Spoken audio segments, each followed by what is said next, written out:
we'll guide you through how to install VS Code on your Mac.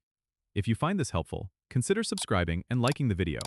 First, go to your web browser and navigate to the Visual Studio Code official website, which is code.visualstudio.com. Once you're there, you'll see a big blue button that says Download for Mac. Click on that button, and the download should start automatically. After the download is complete, go to your Downloads folder and locate the file named VSCode darwinstable.zip. Double-click on it to unzip the file, and you should see the Visual Studio Code application. Now, you need to drag the Visual Studio Code app into your Applications folder. This step is crucial because it installs the program on your Mac.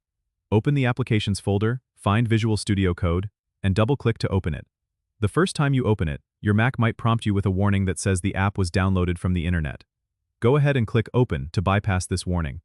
Once you've done that, Visual Studio Code will launch, and you can start setting it up according to your preferences. One tip is to customize your settings by installing extensions that suit your development needs. You can do this by clicking on the extensions icon on the sidebar.